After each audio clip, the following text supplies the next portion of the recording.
And howdy, folks. Further Every Day here. John Arthur for Further Every Day.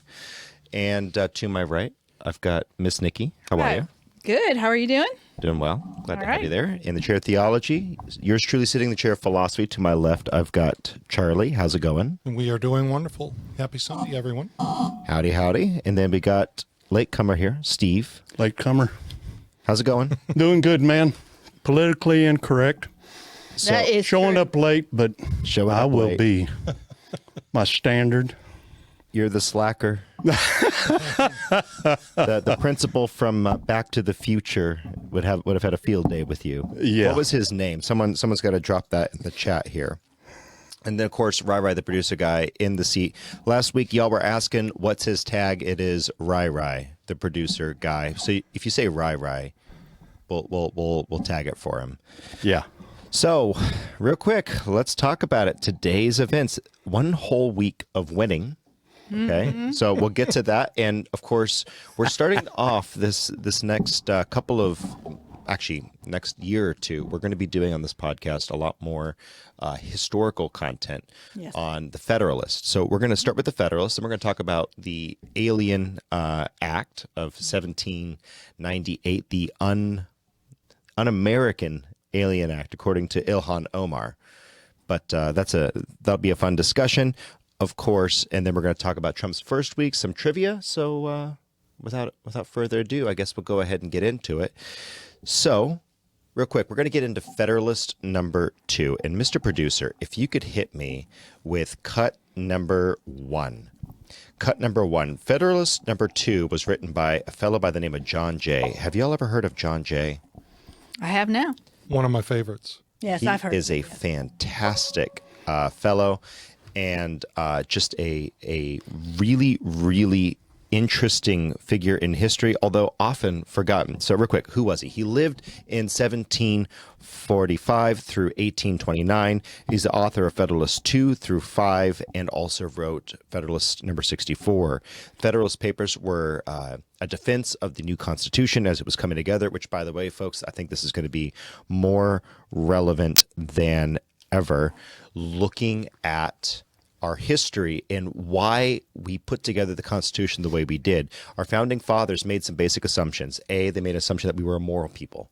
B, they made an assumption that we were going to stick within the Federalist rules. As long as you stick within the idea of a government that elects effective leadership, who can be removed through the uses and through the checks and balances that we have, the Federalist system works really, really well.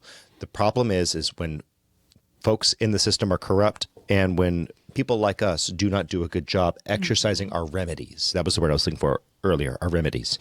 So John Jay was also the president of the American Bible Society from 1821 to 1827 and spent many, many more years actually working as vice president of the American Bible Society. Really, I hate using the word man of faith, man of God.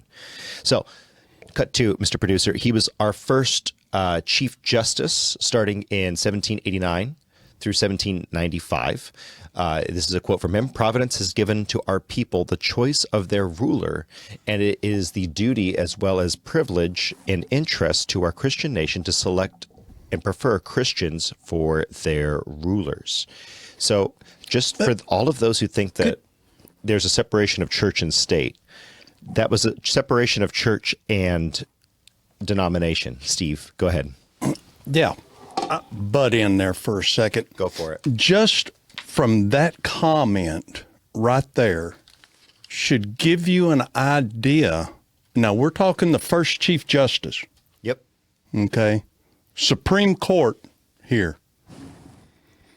A guy that helped with, talking about the Constitution, writing all of these in the papers, big time supporter of the new Constitution coming up. Here he is talking about rulers needing to be Christians and men of God. Because if they weren't, the system would ultimately fail. Good job, Right. producer. And what is our country founded on. Absolutely. You know what I liked about that? Bam, That right statement there. Yeah. was the purpose. I have a purpose. I don't have just a purpose in this life that I'm living. I have an eternal purpose for the Lord Most High. I mean, establishing the Christian nation, the things that he said. So I think it's really important when you realize you have a purpose that's above yourself. And that's something that there's something to be said about the loss of a social order, the social order of God, king, country, and family underneath that, with the husband and the wife and the children all having their roles, not disequal counterparts, but rather equal counterparts all working together. Someone doesn't say that they could get away in life without a brain unless they don't have much of one. They also don't say much about their liver, their spleen, or their heart being something that can be dispensed with. You know, the Apostle Paul wrote about that. So all of that to say, there is something about the order that's lost, and so you see that when you know that there's a lawgiver like our first Chief Justice John Jay did. Next cut, Mr. Producer. He was also the president of the Continental Congress from 1778 to 1779. This gentleman did a lot of work on our founding. The Americans are the first people whom heaven has favored with an opportunity of deliberating upon choosing forms of government under which they should live. Just think about that for a second. You are so uniquely blessed to live in this nation. And this is one of the framers speaking here. And he's ultimately defending against a pure democracy versus someone who is electing a leader, electing strong leaders who are held accountable. And that is more of the biblical Exodus system that they ultimately favored. They preferred the Mosaic system when they were looking at other examples that have been tried in the past during the framing. And the reason I know that, the source is 34% of all external sources quoted during the Constitutional Convention were from the Bible, by far the plurality. The next nearest, I believe, was Blackstone's Law, common law reference at 3% and change. So there was a lot of quoting of the Greek and Romans, a lot of Hobbes, a lot of et cetera, but 34%, the vast plurality of those quotes came from the Bible. And so you see that in John Jay. Next cut, Mr. Producer. So he was also a negotiator at the Treaty of Paris. And if you look at this slide, the original, the other contingent did not want to pose. So the painting was only done with those who were present. And on your far left, you see John Jay standing. This is another quote from him. "We are now, thank God, in the full possession of peace and independence. If we are not a happy people now, it will be our own fault." That's a telling statement. You're running from the stuff that you don't like, but now, if you're not happy, you've had the opportunity to lay your foundation. You've had the opportunity to make it what you want it to be. If you don't take care of business now, this is on you. That's a very convicting point. It's a very strong, I call it a come to Jesus moment. And you have the you're given rights by God. You have the responsibility and duty to carry it out. Just a pug, actually, in our comment section. By the way, if you are one of our normal listeners on audio, hundreds of thousands of downloads on the audio, thank you over the past couple of years. Thank you so much. If you're on YouTube or Rumble, watching this after, we are now streaming live on Sundays and to the PSB, and the chat over at Vaughn.com, DLive, and Rumble is all available. This is in from Just a Pug. Responsibility equals duty. Wow. Mm-hmm. Oh, good word. And that's there. something that I think Good is so word. lost. Rights come with responsibilities. One of the things that I did a couple weeks ago, less than 2 weeks ago, I went to the Texas State Capitol for the opening session. And I want to encourage everyone to participate in your government. You should not be walking around wondering who your representative is for the state. Mm-hmm. You should understand who the key people are for you at the federal level. And if you don't, shame on you.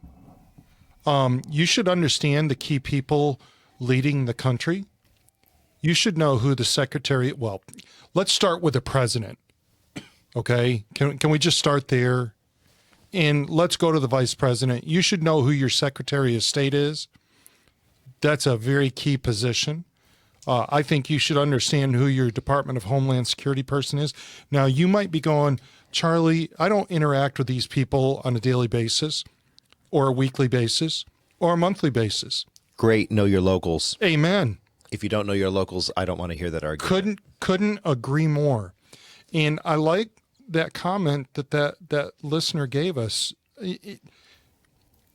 Responsibility. Execute your duty, folks. You should be voting. And might I say, the most important vote that you cast is not in a general election. It is not. It's in your primary. It's in your primary. For those of you that go in the off years and you've got primaries happening and you don't think no, it is. It's so very important. That's where you form things. And working it is so critical. I am. Yes. I am a big proponent, and I've gotten as many people as I can get to join in working at the polls, because most of the people in charge of running our elections are not qualified to run a toaster. They are people who cannot hold a normal job, and oftentimes they are paid $17 an hour, which is more than they could ever get anywhere else. And I'm not saying this to be mean. I've also met some great people who work the polls too. Yes. I want to be careful. However, there are a significant amount of people who do not know what they are doing running our polls. That's why it makes it so easy for the 2020 election fraud to occur. And by the way, I really, really believe that is what made a huge difference in 2024. Yes. Is that a lot of people got fed up and they decided to get active, participate, become part of the election integrity movement. How many people have we seen work on school boards that never would have dreamed of doing it? Because they've started to Yes. realize, Yes. wait a minute, this affects me. Yes. So someone asked me, it's like, only old people go and work elections. And it's like, Wrong. No, Wrong. no, I care. I care how this is run. No. And I have ultimately not received a paycheck because of the screwed up system where I live for the last 8 years of election, 7-8 years of election cycles. I do it because I care about it, and the government inefficiency and the stupidity that goes on. Fine, whatever, don't care. Obviously, you like getting paid. My point in bringing that out is you need to take the time off, take your PTO, and become involved in your local your local progress and system and your local elections. Because at the end of the day, we can complain about it, or we can be the catalyst for a solution. Just a pug. That was a great comment. So also, this gentleman, John Jay, Mr. Producer, next slide, was the governor of New York in 1795 through 1801. Again, another good quote from him, just to get to know him. It is presumed that juries are the best judges of facts. Wow. It is, on the other hand, presumed that courts are the best judges of law. But still, both objects are within your power of decision. You have a right to take it upon yourselves to judge of both and to determine the law as well as the facts of controversy. This gentleman was a governor. He was a Supreme Court justice. He was all over the place. He was one of the framers of the Constitution. He was at the Continental Congress. And if you read what he said, and you read enough of what a lot of the other framers said, America was formed as a soft theocracy. And what I mean by that, people really get their, okay. But what they said was, America can only run under a moral people. Use their words, use their mindset at their time. Moral referred to Christian morality. Religion referred to the Presbyterian or the Anglican religion, the Anabaptist religion, the Quaker religion. Those were the religions that they were primarily talking about. And look, I've got family that are Mohammedans, great friends that are Jews. Guess what? They said, look, it could run under those, but only if they were carrying the Judeo-Christian ethic in view.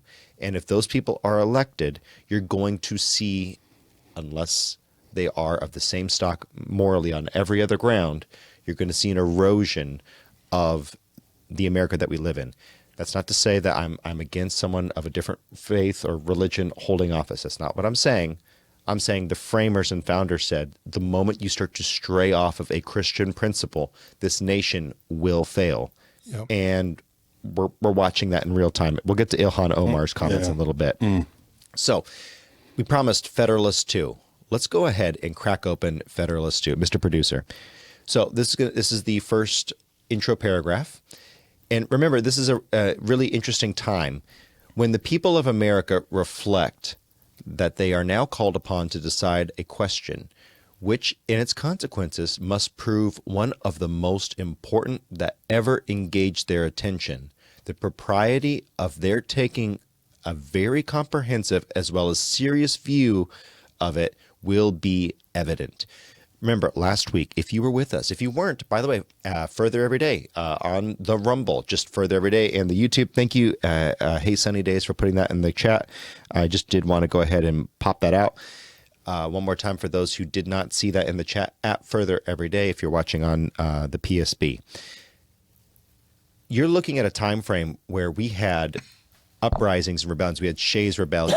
You had the Newburgh Conspiracy, where you had a potential overthrow of this weak Articles of Confederation, which was a democracy at its core and was the reason why it was failing. You had this new nation that was about to die in the cradle. And so John Jay and so under Publius, John Jay, Hamilton, and Madison, they came together and they wrote these Federalist Papers against what was ultimately dubbed the Anti-Federalist Papers, people who were looking for like a hard monarchy, potentially going back to the British, maintaining the democracy. We don't live in a democracy. We live in a constitutional republic, and it should be pretty important to us that we do. But moving forward. Next slide, Mr. Producer. Nothing is more certain than the indispensable necessity of government. We'll get to that in a little bit. And it is equally undeniable that whenever and however it is instituted, the people must cede to it some of their natural rights in order to vest it with the requisite powers. Oh, boy. Now, that right there The pure would liberty. cause some consternation. Let's pause and think about that. And you know what? For everybody listening, we deal with this issue even today. Yep. Rand Paul is one of the greatest outspoken defenders. Can I use that word? Defenders of libertarianism. There are some things that I don't care for about Rand Paul, but let me tell you, if there was one person that I would want standing up for my rights as a citizen, it would be Rand Paul. And he has advocated for a long time that there are things that we have allowed in our government, might I say FISA, Yeah, 100%. that really should be looked at very closely, if not reversed. And Rand Paul has been one of those people. My point of saying this is this right here. This statement grabbed attention then Yep. when he wrote it, and this statement still grabs attention today. It is one of the tension points of governance. Do you know what it reminded me of, John Arthur? Is that in the New Testament, when the Galatians, they were given the gospel, they accepted Christ, but they wanted to go back to some of the rituals and the law. And so here you have a new country that's being born under a new idea. And some people, their whole mindset was, maybe we need a monarchy, maybe we need to set up, you know what I mean? And not by the people, for the people, of the people type of thing. So there's a couple of things here. First off, who ordained government? And when do we see that ordained? God ordained government. That's God in the absolutely. Old Testament. Coming right off the ark. you had a Genesis 9, 3 through 6. It's given to man to wield the sword. Chair theology, do you have thoughts on this that you wish Well, I to have the share? verses. Do you want me to read the verse? Please do. Genesis chapter 9, 3 through 6. Every moving thing that liveth shall be meat for you, even as the green herb have I given you all things. But flesh with the life thereof, which is the blood thereof, shall ye not eat. And surely your blood of your lives will I require. At the hand of every beast will I require it. And at the hand of man, at the hand of every man's brother will I require the life of man. Who sheddeth man's blood, by man shall his blood be shed. For it is the image, for in the image of God made he man. So, I mean, what does that tell you? God is laying down a law of how things should be dealt with when it comes to murder. And it's the ultimate act of punishment. And then you go and you look further into Old Testament law, you'll see that there were 3 forms of punishment that God ordained. There was corporal punishment, being caned or beaten for up to 39 strikes. There was restitution. Excuse me, got a mean frog in my throat. And then, of course, there was the death penalty. Prison systems, hey, I'm all for maximizing any sentence that needs to be maximized, but jails for holding someone for a short amount of time, fine. But prisons are ultimately a secular pagan I have a question about that because I was thinking about this the other day. Okay. And the story that came up to me was the debtor's prison. Yep. So who was running the debtor's prison? I don't know, but I just remember Romans. the Romans. The Romans. It was a pagan thing. You were supposed to pay restitution. You were supposed to pay Well, restitution. I know the Old Testament about the restitution, but then I remember the story about the man who owed a debt and he was found grace, but then he went to the man who owed him. Who executed any serious judgment in Judea at the time was Rome. So it was Roman prison. You were supposed to pay it off. You were supposed to be like an alimony check. So, but that's a whole nother podcast that we probably should get into. If you guys think that that's an interesting one, we should. And someone comments it's a common law framework. Yeah, it is, and very much a believer in common law because you look at Blackstone, you look at John Jay. Speaking of which, we're about to get back to him. They all believed in common law. Next slide. How did you like that intro, Mr. Producer? It's a good segue. Okay. That was a smooth jump. Yeah. Going to hook us back in. So it is well worthy of consideration, therefore, whether it would conduce more to the interest of the people of America that they should, to all general purposes, be one nation under one federal government, or that they should divide themselves into separate confederacies and give to the head of each the same kind of powers which they are advised to place under one national government. Oh, this Now, is a great question. In the 21st century America, that makes my skin crawl. You have to remember that there was no federal government. There was a toothless Continental Congress. So very much a fan of limited, not small, limited government. I think that the government, we should have the best, military force in the world. Probably use it a lot less than what we do. And the way that we do it, there's a lot of ways that we could do it differently, I would say. And there's a whole critique. Trump's foreign policy is awesome. I'm not going to wage a war with you. I'm just going to knock you off specifically. Soleimani, you specifically, al-Baghdadi. I'm going to kick you to the curb. Just you, not your people, just you. I actually really like that thuggish policy. I think it's actually a huge win. But the idea that we could have this democracy that was as large as, and we have a slide coming up in just a moment, of what this place looked like, the fact that you could have this many states, because it wasn't just the 13 colonies. It was more than that at this point, and there was actually some serious questions over ownership of territory.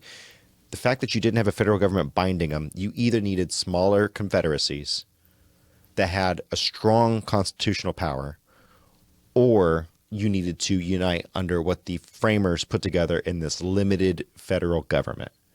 And actually, Mr. Producer, let's go ahead and look at this because I think this is interesting. I had never seen this map. So you see on the right-hand side, on the eastern seaboard, all of the colonies. But you look at the left, you already had so many in the late 1770s, 1780s timeframe. You had these massive amounts of land that were being claimed by all of these different states, all these territories. You see Virginia claiming all the way up into the Great Lakes. And so this needed a different sort of governance. You could not have loose city states that were run under virtually city states. I mean, they're small territories that are being run under a democratic process where you had to have a supermajority of all 13 colonies. It just was not going to work. You know, another good example of this kind of situation here, and I'm not trying to bash, I'm just trying to draw a connection to some of the difficulties. California is a very long state, and the Texas, when you think about and if I could use this word, the politics of West Texas versus the politics of East Texas, they're very night and day. And it's not different with California. When you think about the politics of Northern California versus Southern California, they're almost night and day. So when you see a map like that, you can see some of the difficulties of just trying to navigate in governing. Yes. And so Sassy Q added they didn't have the ability to tax on a federal level under the Articles of Confederation. We talked about that last week. But to reiterate, that's what caused Shays Rebellion and the Newburgh Conspiracy. The American Congress rather was not able to pay off its debts due to a lack of a standardized currency of some sort. Not a big fan of the Fed, not advocating. They did not advocate for the Fed. That's not what we're talking about here. We're talking about a basic mint, a basic common currency that everyone agreed upon. And there were some incredible usury taxes that were hitting the farmers and caused Shays Rebellion.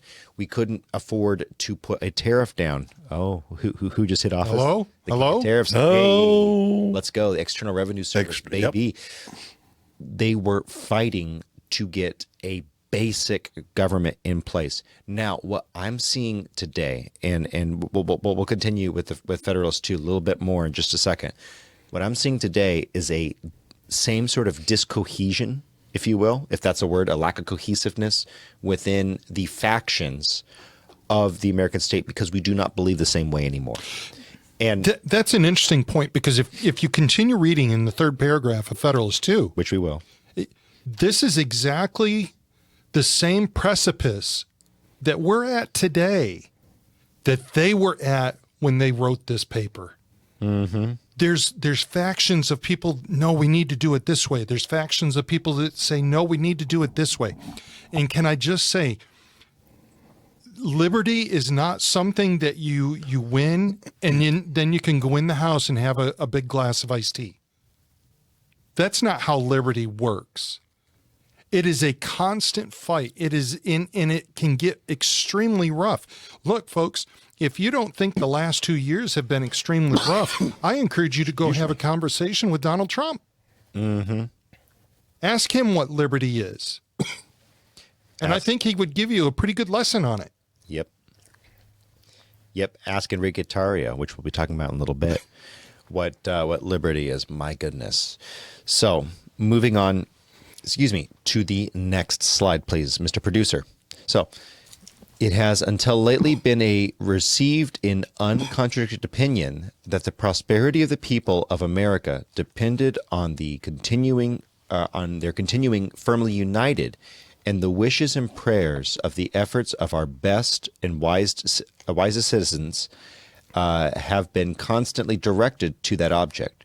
But politicians now appear who insist that this opinion is erroneous, and that instead of looking for safety and happiness in union, we ought to seek it in a division of the United States into distinct confederacies and sovereignties. By the way, if John Jay were living today, and look, the guy had his ups and downs. If he were living today, he'd say, look, everyone who's talking about separation, by the way, as a Texan, many times that has been on my mind. Seed from the Union. Seed. He'd point to, guys, right now we do have the strongest military, the strongest union. We really ought to consider How can we as a nation come back together and form a better union? And unfortunately, if we don't figure out how to do that, it is going to end poorly for us in America, because there are people who do hate us.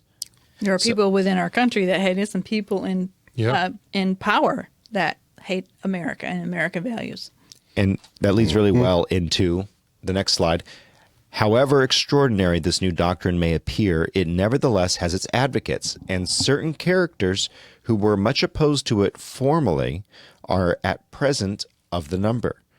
Whatever may be the arguments or inducements which have wrought this change in the sentiments and declarations of these gentlemen, it certainly would not be wise in the people at large to adopt these new political tenets without being fully convinced that they're founded in truth and sound policy. I.e., look at what you're doing. We just fought a war of independence.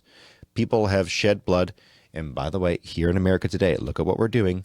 Look at what we're giving away. Look at when we cede territory.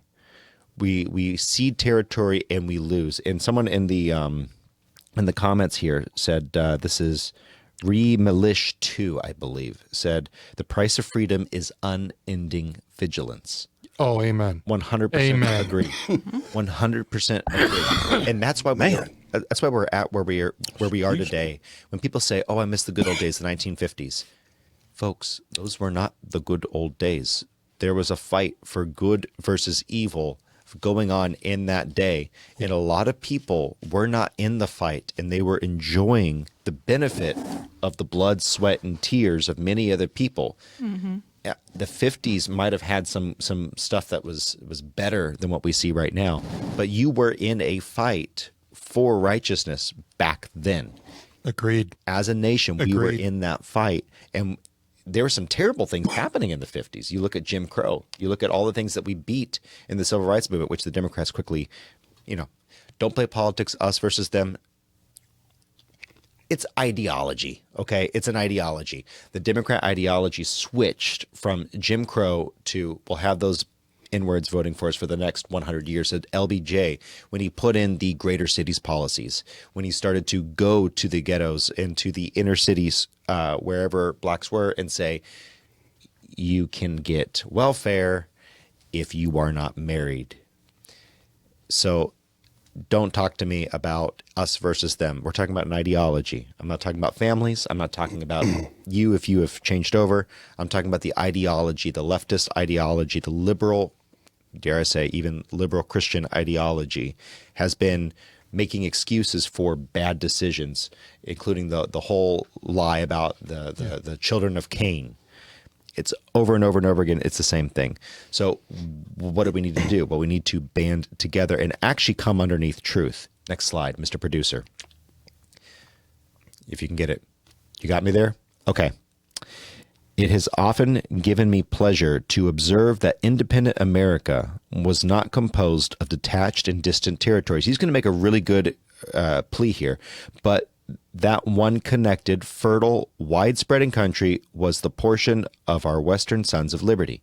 He goes on to say later on, with equal pleasure, I have as often taken notice that providence, that's God's leading in his language, it is a long time ago, but that's what he means when he says providence, that providence has been pleased to give this one connected country to one united people, a people descended from the same ancestors, speaking the same language, professing the same religion, attached to the same principles of government, very similar in their manners and customs, and who by the joining of their councils, arms, and efforts, fighting side by side throughout a bloody war, long and bloody war rather, have nobly established general liberty and independence. Well, what does that mean at the time? It means, guys, we've come this far. Yeah. We've come this far. We are united in our brotherhood in Christ. We are united in our understanding of what this nation should be. Do not fail now. Now, I don't think we have that unity as a nation right now.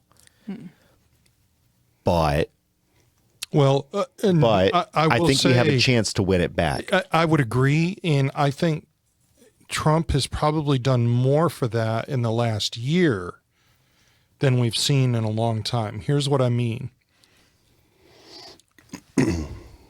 Probably 4 or 5 years ago, looking at a Tulsi Gabbard, I'm not sure that I would have been terribly comfortable with her in government, in a governing position. But the one thing about it is when you start listening to them and you see that they truly have the best interests of the country at heart, now I can start to form a really good opinion. When John Jay is writing this, we're talking about he's making the case, look, guys, we can try to win this thing in a divided way, or we can try to win this thing in a united way. And that's why I think Trump has done more for us over the last year than maybe in the full 4 years in his first term. Because what has he done? He's brought different ideas into the decision-making process. And I would advocate that's really what it ought to be. It should be that ability to express an idea, hash it out, and go forward from there. I'm comfortable with an RFK. I'm comfortable with a Tulsi Gabbard. I'm comfortable with an Elon Musk. With some Caveats. with some caveats there. But why? Because what do they have at the core of their being? The best for America. That's important. Well, what you're bringing out, and we talked about this last week at the War of 1812, which brought unity in the United States. And you're talking about, Trump winning by a landslide, and he was being persecuted. I mean, the lawfare was, and everybody could see how unjust it really was. And people do not like that. I think the other side thought, we'll make him a villain and everybody will hate him. And what they ended up doing is they became the villain and everybody hated them. The evil rolls a stone. Yeah, people do not, I don't care what side of the fence you are on, people do not like individuals who are in positions of power to use their power to persecute other people. No one likes punching down. No. And I would just say, and if Trump gets in there and were to do that, he would lose ground. Yeah. Big time. And so I do think he needs to be careful and cautious about how he goes about it with a firm hand, but he needs to make sure that he's walking circumspectly. And I think he is. And I really think he is. I have no problem with what he's done so far. I think the dude has absolutely blown everyone's mind. Well, that's what his whole goal was, is I'm going to kill this deep state, and this is how I have to do it. That's it. So cut 13, please, Mr. Producer. So moving forward, this country and this people seem to have been made for each other, and it appears as if it was the design of providence, that is the design of God, that an inheritance so proper and convenient for a band of brethren united to each other by the strongest of ties should never be split into a number of unsocial, jealous, and alien sovereignties.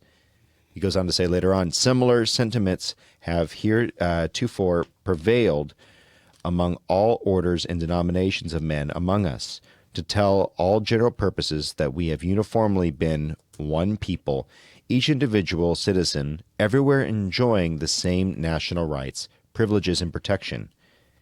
As a nation, we have made peace and war. As a nation, we have vanquished our common enemies. As a nation, we have formed alliances and made treaties and entered into various compacts and conventions with foreign states. So, compelling notion. I do think that there is a time to unify. You cannot unify with evil. And that's something that he was not facing at that same time, but I do believe that we face that today.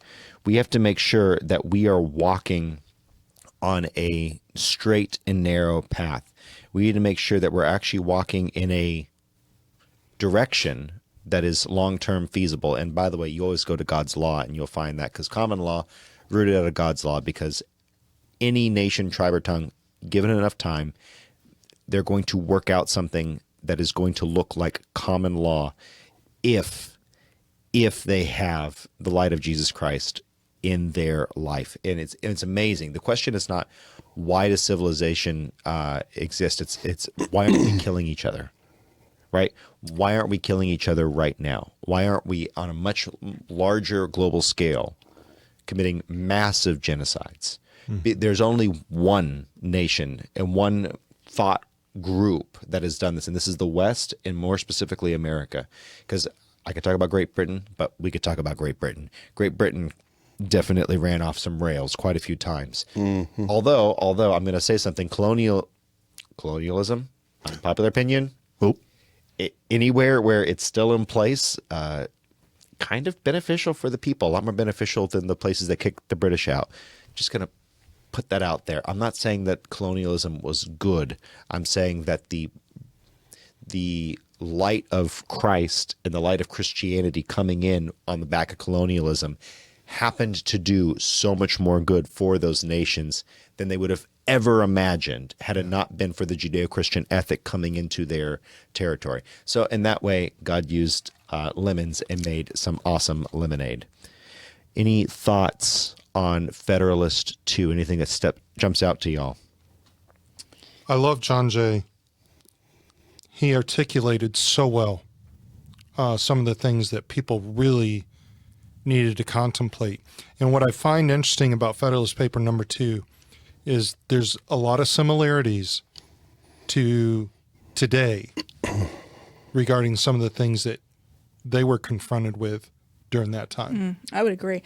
I think, anybody who has watched what's happened in our country over the last 20, 30 years and how we embrace so much immorality as good, and I think it's unsettling.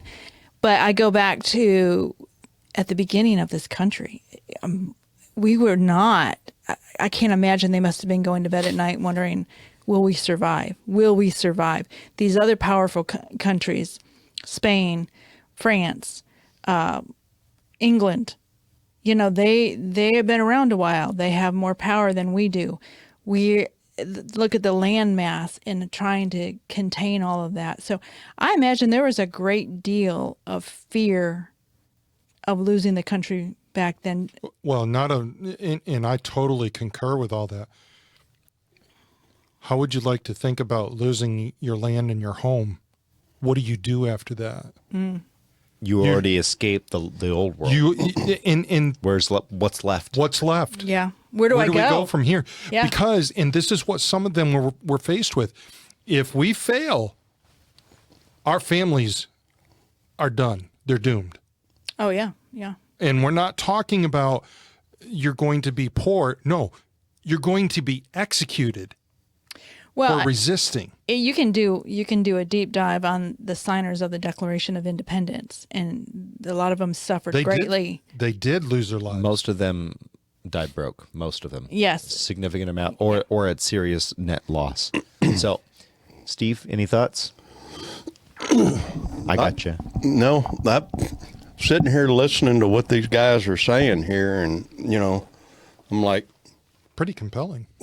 Yeah, and listening to what you're talking about with John Jay here, he's sounds like he's pretty much got his thumb on the pulse. Mm-hmm. It seems like, because he's basically just telling everybody, look, this is what we've gone through together. Yep. Mm-hmm. Why do we want to separate what we've all gone through together, and now we're going to split it all up when we were strong together, when we defeated this beast together, and now we're going to split it all up for what purpose? Yeah. I think Steve's kind of nailed something there. If I could just add one more quick thing. There's something to be said for people that can articulate an argument. And let me just say that I think it's important that whatever media that we choose to listen to, that we listen to a person that is extremely well-versed in what they're looking at, but not just that, is able to articulate in an honest way what it is that's at stake. And I think about some of the different media personalities that we have, and I use that term loosely, but I think about some of the different media persons that we have today, and there's some that articulate very well. And it's on us to verify their honesty and their understanding. I think that's a really good point there, Steve. Thank you. So my thoughts, slide 14 on this. If you could sum up Federalist 2, shared national identity is key to survival as a nation. And Amen. by the way, that's under God in the context of the United States of America. God has protected us this far as a nation, and we should seek a robust governmental system to protect what we've been given. This is your birthright. Democracy is ineffective in providing strong government, the strong type of government that's needed to protect a people. Leaders must be elected and held to account. Mob rule will always fail. Amen. And by the way, I've often said this on the podcast. There are some new folks listening. If someone is sitting back on their haunches and they are not involved actively, well, I have work, I have football, I have this, and I'm not going to be involved in my local body politic. I'm not going to be involved in my children's education. There is a sin in the Bible that is laid out for this, and it's the sin of Esau. He traded comfort, a bowl of lentil soup, for his spiritual birthright. Yep. He was supposed to be the man of God. Esau had no desire for that. In fact, he despised it so much that when his younger conniving brother said, "Hey, I know you're hungry. I'll give you soup. Only if I have God's blessing. Only if I take the inheritance, not the physical inheritance, the inheritance of God's favor." Esau gave that up because he despised his inheritance. We have a spiritual inheritance in America. Manifest destiny, you bet your bottom dollar. We have a manifest destiny. We have a goal. You are so privileged if you live in the United States of America. And I mean that in a real way, not a woke way. You have the privilege and honor of living in a society that, A, you are richer than the 99% of the world. B, you are in a position where you have been given a Judeo-Christian ethic. You can propound that to the world, whether it is through a tithe, an offering, a gift of some sort, or whether it is through any other number of means that you can promote righteousness. You are in the best place in the world to do this. Why would you welsh on that? Why would you slow down on that? And why would you give up your birthright of being able to not only vote, but take part in the system? That's the kind of Christianity that we need. Christianity has become limp-wristed. It has become impotent, and it has become fickle. It is time for Christians to remember that God gave you a nation capable of changing the world for good. Steve. Yeah, it'd be interesting to ask the chat if, when you were talking about how America being the best that there is, and, John Arthur, I totally agree with you. I have been around to a few various countries over in Europe. Some, like in England, I've been into some of the Eastern Bloc countries and a few other countries around. And I'm going to tell you, people don't realize what it is they have here. I've been into some of the countries south of our border. I've been to some of the islands. I've been to some of the various places around. And man, there is no country that is more, or should I say, more interesting, more free, more giving, and more reliable than any country in the world. And it would be interesting to know from some of these people, who all's been out of the country and what they think about it. It'd just be an interesting thing to know. Drop that in the chat. By the way, from the chat, we have from Dear Man, our Constitution was made only for a moral and religious people. It is wholly inadequate to the government of any other. Agreed. John Adams. Yes. And yes, we have quoted John Adams on that exact quote many times, Dearman. Yeah. Totally agreed. With that said, Moving on to the next story. Drop in the chat if you where is the most despotic bleep hole you've ever been in? I always thought it was funny when Trump said I don't want people from those bleep hole countries in 2017, and then a news story came out like 2 weeks later. Blue ice was raining down on people in India because the jetliners were flushing. There were people who were flushing the blue water out over, and these people were taking the blue ice and they thought they were meteors. So it was in the news that blue meteorites were striking the ground, and then they found out later on that it was contaminated blue water from airplanes. So you want to tag Trump for being racist for saying bleep hole countries when it's literally raining bleep in said countries. Just a note. Just a thought, just another one of those Trump put it on the board. Trump was right on that one. Moving on. So interesting. We've got a YouTube video, and this one, Mr. Producer, if you can get it ready for us, is Mazie Hirono and Ilhan Omar talking about the Un-American Alien Act of 1798. Do you have that ready, Mr. Producer? It's going to be the first one in the lineup. And just signal me when you're ready. You ready? You demand. Hit it. Wait, that's not it, buddy. That's going to be the one with Hirono and Ilhan Omar. Nope. She's That's okay. Go to the show map and pull it up. We'll talk about it in just a moment. But all of that to say, what you're going to be looking at here, if you haven't already seen the clip, it is a clip that is of these two talking about their new Neighbors, Not Enemies Act or bill. And what's really, really funny about it, I don't know if y'all remember all of the craziness with Ilhan Omar. Oh, man. But let's just do a brief recap while Mr. Producer and I are going back and forth. Where is she from? Ilhan is from Minnesota. She's the 5th Congressional District out of Minnesota. Did you get it, Mr. Producer? Okay. You can hit us with it now. Thank you. That's her. I was going to say she's probably dressed in red. That. No, that's the Hawaiian. Okay. Go ahead and play it, but tweak it. Yep.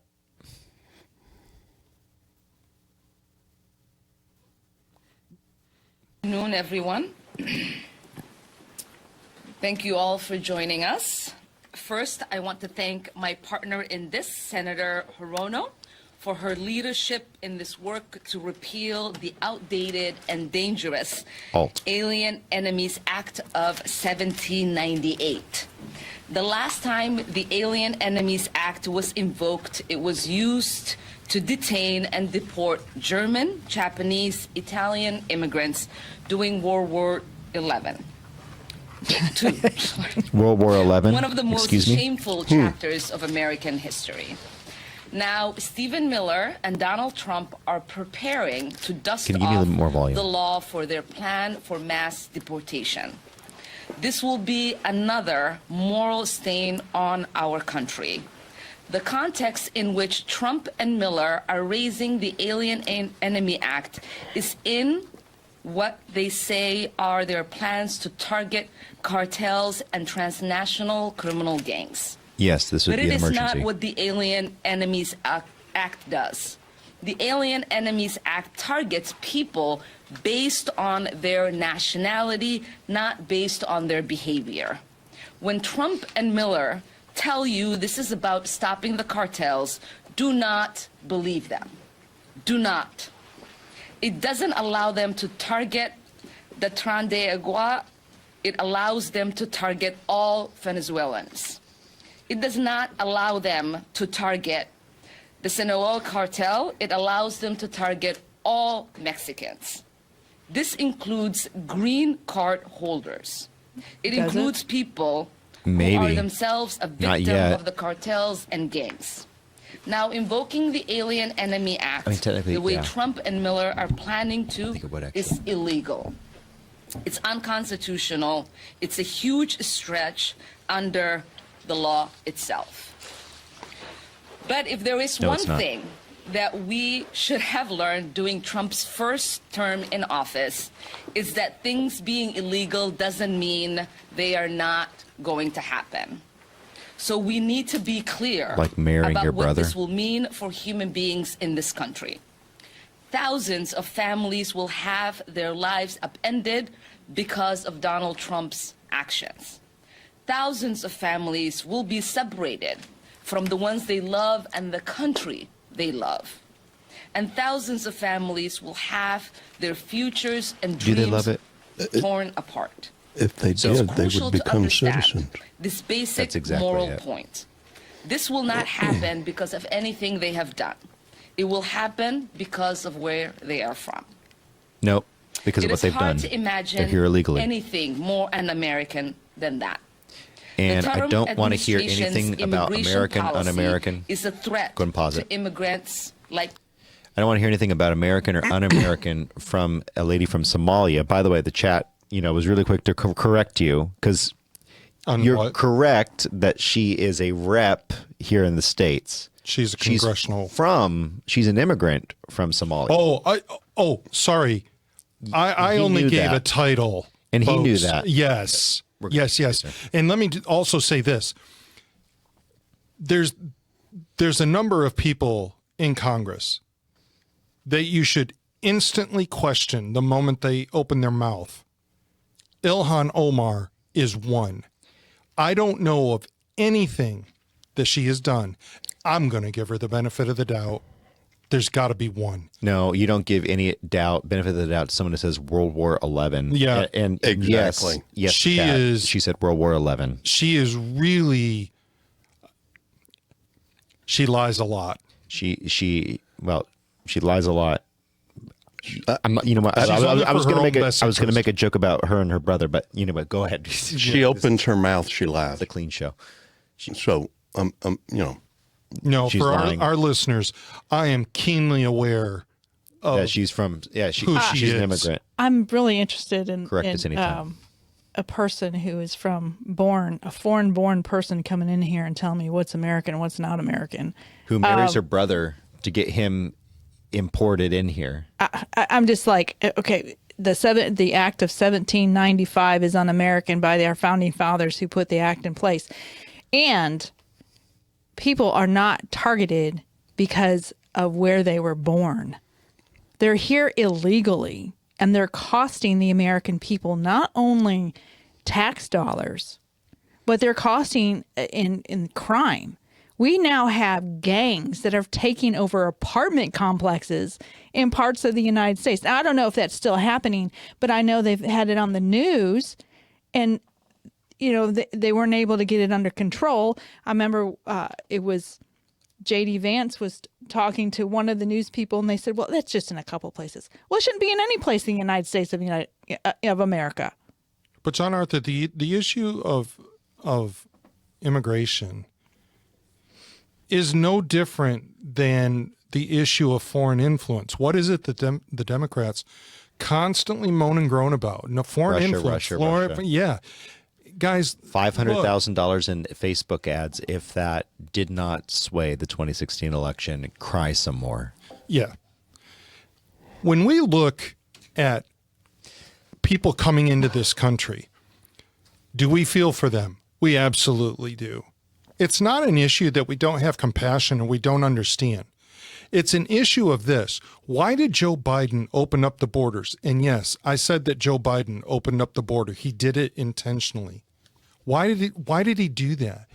It was to import votes. That's what it was. Well, what is that? That's foreign influence under the guise of illegal means. Yep. That's all that is. Yep. And I just love, I have this image in my mind of John Adams looking into a magic ball and seeing into the future. Oh, wow. Seeing, wow. John Adams, the one who signed into law, the Enemy Aliens Act of 1798. Oh my goodness, there's a female congresswoman. Well, that is interesting. Oh, and she's not even from this country. Even more interesting. So she says that this is un-American. Huh, interesting. Well, what does her husband say about this? Oh, good Lord. Her husband's who? Like, there is nothing America, and I know it's ad hominem. I know, I'm sorry, but my goodness, there is nothing. You have no credibility, ma'am. You have no credibility. And might we say that Mazie Hirono doesn't have any either? Oh, she's lost all of it. You know, when the first time I saw Mazie Hirono actually on the scene, and the first time I actually had any real awareness of her, was when she was petitioning Susan Wojcicki to go after conservative content creators, specifically Steven Crowder, for saying mean things about someone at Vox. And the guy literally identifies this way, and Steven just literally said Lispy, and then added, you know, the Q word in the LGBTQ. But apparently, when said in that tone, it took an act of Congress to pursue a media associate, right? And to silence him. And of course, Wojcicki said, well, he didn't actually cause, or there's no cause for us to do anything. We do not have a rule that he has violated. And so they made up the new terms that could be potentially incendiary, could potentially offend some groups, could potentially, and they grew this miasma of just whatever we say, whatever hurts our feelings is now going to be taken off the platform, regardless of what Section 230 says about being a platform or being a publisher. And that's where we really have lost off. So these two ladies have absolutely lost all credibility. They want to control you. 100%. That is what they are out for. They want to control you. You know, the founders of the country had a reason for doing what they did with this. There was a number of things that they put in place, and there were reasons for that, which are still being used to this day.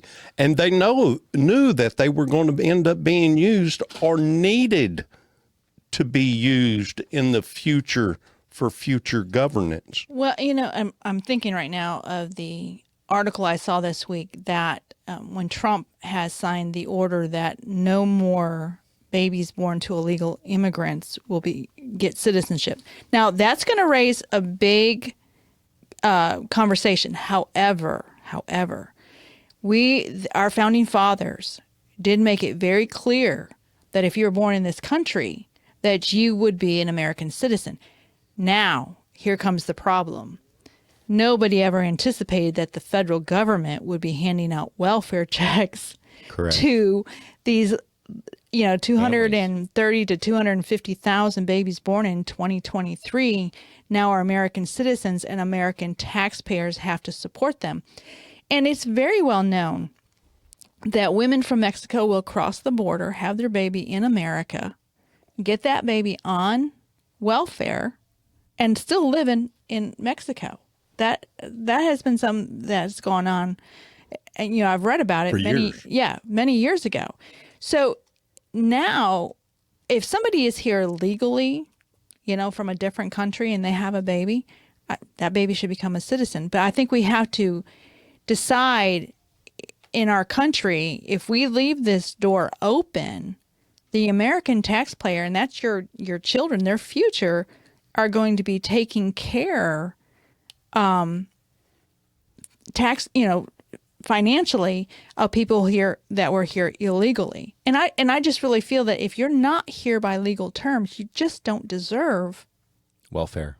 You don't deserve welfare. I don't think, and again, I would get rid of as many entitlements as possible. Amen. People who Yes. paid into Social Security, God bless you, you need to get your Social Security, period, hands down, all said, all done.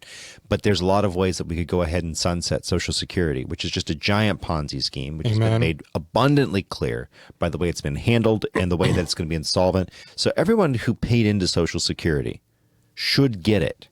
But we should go ahead and dissolve that. Not in Cut 15, Mr. Producer. It's in the show map, the NBC article. But it's interesting how welfare never runs out. Well, yeah, it's interesting how that comes out. However, Interesting. folks in South Carolina and Tennessee can't get aid. Right. So Yes. that's where it comes down to. Our taxpayer dollars are no longer affording us But you can get billions. to Ukraine, to the conflict in the Middle East, just consistently. Let me know when you got that ready, Mr. Producer. Because NBC, go ahead. NBC lied about the whole immigration issue just to kind of further it out a little bit more. They wrote an article saying Mexico refuses to accept. Mr. Producer's got it. He's got this. Go ahead. Yep. Refused to accept a USA deportation flight. Now, Mr. Producer, scroll down on that article because you'll find just a few paragraphs down a retraction where it says, we got a phone call from the White House saying, actually, it was a error in between just connecting and hooking up. We did four historic flybacks that day. 4. But this NBC article is still up. Thank you, Mr. Producer. This NBC article is still up there, and people. This is why you got to read. I've been telling a lot of people, folks who have biblical questions. They come to me and they ask me, and what do you think about this? What do you think about that? Start to read your sources. Mm-hmm. If someone's in an article, read their sources. I'm a headline reader. And read the whole thing, or you can be a headline reader. I say that to everybody. I'd say that to everybody. You need it. This is what this article said, but I haven't checked the resources. You need to check resources because people have propaganda and they're out there pushing it. And it's easy to push propaganda if you don't question. There's never been a day when it's been easier to push propaganda than today. Boy, you're not kidding, Charles. So and it doesn't matter what side it's on. And that's why I make that point, because at the end of the day, it's on us to verify the information. Well, and hold them accountable. Well, yeah, we don't have access. Well, no, there's some people that do. Mm-hmm. Who are the people that you trust? I like the interview I saw with Donald Trump, and was it the reporter from, was it Dateline or from ABC, something like that? It was about the Hunter Biden laptop. Oh, we don't have any evidence about that. Yes, you do. Donald Trump said, yes, you do. Well, now we know that the news agencies were told to cut that story. Correct. We have that. They're coming out now that and you better believe that was probably coming from some, not just their bosses, but their bosses was probably being taught to by some Democratic. Can you imagine by the White House? Can you imagine if Donald Trump had a lifetime in front of him, let's say another 30, 40 years, what he could do to the media? It would be great, and we need to actually to stand the deep up. State, and that's been my biggest concern with a lot of Christians. I have one Christian brother, really good friend of mine. He teaches Bible study. He's a great guy. He said, "I'm not going to vote for Trump." And this is mid 2024. There's a happy ending to the story. Okay, so chat, angry comments, pause. Says, I can't because of XYZ. He said this, he said that. Enemy, he's going after the press, enemies of the press. And I started to ask him questions, and I just said, okay, what's your source? Couldn't give me one. I said, when did he say storm the Capitol and beat people? He goes, well, in his, he says, fight like hell. Did you listen to the whole thing? Well, no, I didn't listen to his whole speech. Oh, boy. If you listen to his whole speech, you would say, he said, it's time to fight like hell. You got to fight for your rights. Go make yourselves heard peacefully, patriotically. Oh, what? I'm sorry. What did you just say? Peacefully, patriotically, make your voices heard. Because if you remember, and I had to tell him this, I had to say, guys, this got memory hold. Go back and actually look at what happened that day. What did the riot interrupt? It interrupted Ted Cruz coming forward, and he was going to put a motion to say this has happened before, where multiple states have sent more than one set of electors, and it was always adjudicated by a group of senators, congressfolk, and judicial. So take 10 from each, and start a tribunal. Take 10 days, January 6th to January 16th. Take 10 days and just look at the concerns from the electors and from the electorate, and then let's make a decision on which slate of electors to hold or to discount. We can have all those conversations in. Ted Cruz was going in to provide that proposal, and then what happens? The Jan 6 riot, which was, again, now we know there were feds involved. And by the way, at the time, I was watching Twitter at the time, and I was watching these folks who had BLM, fists in their profile. and they had violent activity in the last couple of months wearing MAGA hats. Okay. And they were the ones who were causing all of the damage, all the mayhem, all of the violent accounts that I saw. I didn't see every account out there. I'm sure that there could have possibly been. I didn't see a single violent Trumpster.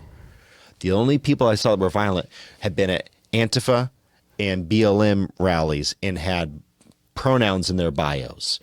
And these are the people who were smoking joint and doing all the damage. So all of that, all of that.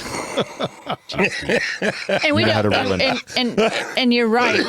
We do not support any kind of violence that happened that day. That any violence that happened on January 6th is wrong. But to John Arthur's point, which is really well made,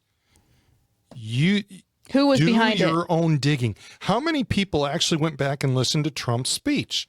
No one. No one. So do your own research. Exactly. Do your own research. All of that to say that all of that was available. And what kills me about the Ben Shapiro's and the Matt Walsh's of the world, really good people, awesome podcasts, they jumped both feet on the conservatives that were there without doing the full due diligence. There's plenty of video now that you can go back and look at, and they do It was all available at the time. They leave some.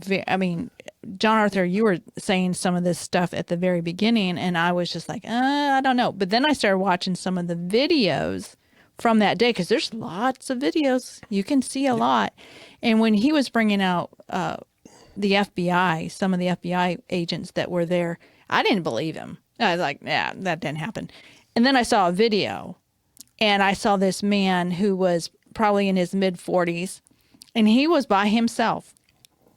And he wasn't around anybody, and he was just going, and he was tearing apart part of the window frame. He was just going there, peeling it off. And this lady was looking at him going, what are you doing? What are you doing? But it was instinctive to whatever his goal was that day. It had nothing to do with being a Trump supporter. He was there to cause trouble, and he was by himself. Usually you don't just have a person that goes in there to destroy property will be all by himself. He'll have other people there egging him on.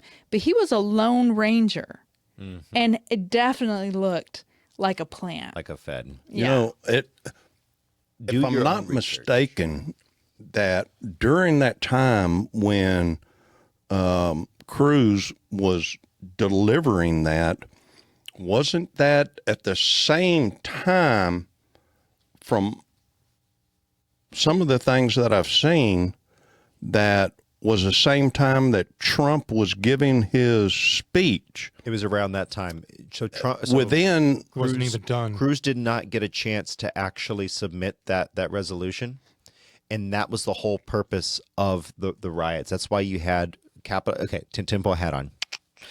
That's likely. That's Man, when you get me excited when you say that, tinfoil man. hat. I keep it right there. So that's likely why the Capitol Police opened the doors, is because they wanted as much ruckus as possible to disrupt the proceedings of this, so that neither Pence nor Cruz would have the ability to speak the way that they should have. I'm not convinced that Pence would have done the right thing one way or the other. Cruz, however, was attempting to. All that to say, NBC, their article, just one more story in the quiver of arrows that you have. Say, hey, the media lies. You've got one more easy one in the news today. So some folks are buying into the hype, and they are going to resist the deportations. Mr. Producer, do you have our no? This is going to be the trans person on X. You'll know him when Z, when you see this person. These folks are saying that the law-given or the lawfully given order to deport will be resisted by them. And I just want you to see the kind of person that's saying this, and maybe judge if they'd be able to make good on this threat. You ready, Mr. Producer? You almost there? Mr. Producer. You almost there? He's going for it. Producer. Do I need to give you another minute? Go ahead. No, that's not it. Okay, so that is coupled or is coming from Tom Holman's order to go ahead and vacate and deport.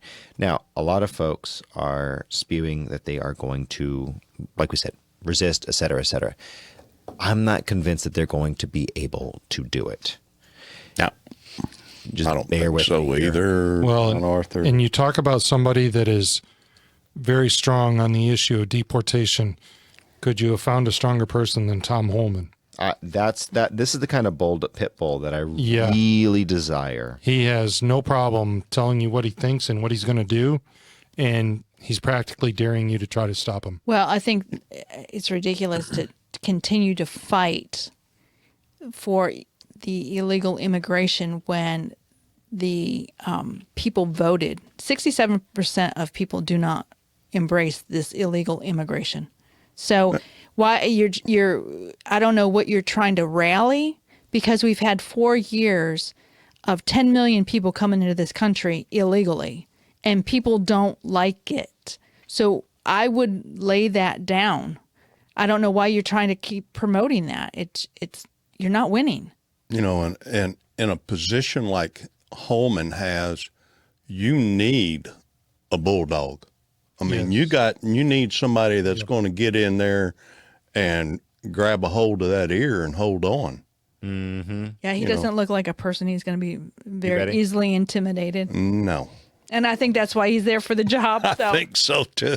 I think he's going to do a good job. So, Mr. Producer, you almost there? Is X loading for you? ICE can now raid. Yep, that's the one. Go ahead and pull it up. Give us a screen share here.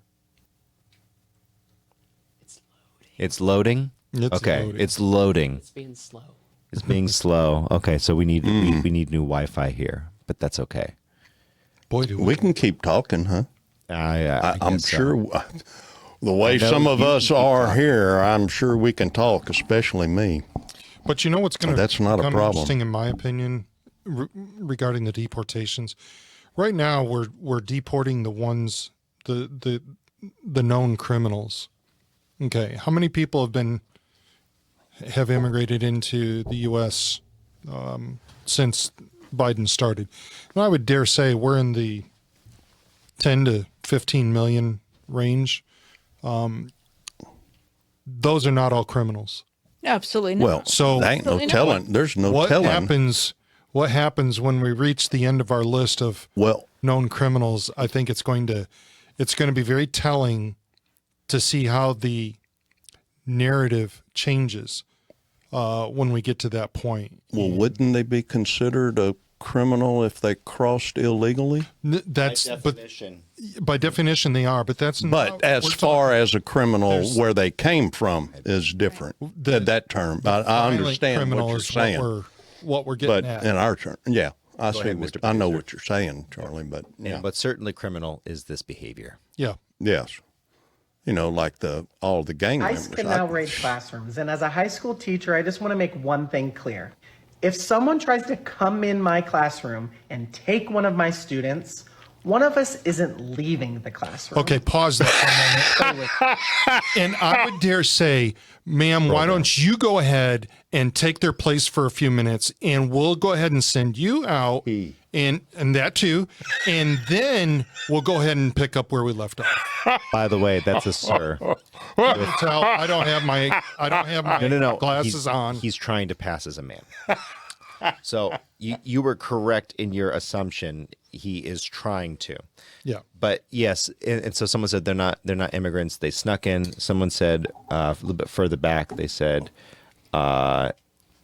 you can't interpret the laws of the founding fathers and the thoughts of the founding fathers through the lens of a. I can't see exactly where it is back here, but they were saying the idea that birthright citizenship would hold is preposterous because it was done Amen. under illegal Amen. circumstances. It wasn't while they were a green card holder. It's because they're here illegally. Any birth citizenship that has gotten out of birthright citizenship must be from legal circumstances. Absolutely. It cannot be, and that's really where the lie kind of seeps in. Yes, totally agreed. Totally agree with that. So then we've got a modified version of the Tom Holman interview. Do you have that one ready, Mr. Producer? I'm going to be getting you these out of the show map, so if you can have these queued up. New head of ICE, Tom Holman, has a response to folks who think that they're not going back to, say, Haiti. It's still loading? Dude, I thought we had it all set up. That I Haiti, thought that Haiti dude doesn't want to go back. That response was just wonderful. I mean, I'm not going back. Yeah, Yeah, you are. yeah, Yeah, you are. yeah. He's still not wanting to go back, but he is anyway. So Tom Holman's response to this one fellow was, "Yeah, you are going back." And so I think Enjoy the flight. It's long time coming that we actually have someone who has the fortitude to Yes. actually say that. Good word. So I think it's good. And now we're going to go ahead and pass over some of this, Mr. Producer, because apparently we're having an issue with the internet. We're going to go ahead and move on to our next segment, which is Nikki Knows Facts. Oh, Nikki knows. Oh, yes. Nikki Knows Facts. So this is the part of the show where we're going to do some trivia. We are. I heard this week, and I told John Arthur, I said, we need to do these little, I love listening to little tidbits of facts that nobody understands or realizes, and it becomes really interesting. So this week I found out that the state of Texas has paid for the land that the Capitol sits on 3 times. Three that's three expensive. times.19. Paid. Paid for the land 3 separate times. So I'm going to give you a little history here. Texas, in 1836, March 2nd, 1836, declares independence from Mexico, and it's important that you understand the time frame here. And then they became their own nation, and then in 1845, they become this 28th state of the United States. So they were only their own nation for about 9 years. And then, of course, when the Civil War started, they seceded from the United States to join the Confederacy. The seceded. Thank you. I don't ever say No, that I didn't correctly. want want people to say Succeeded. things succeeded.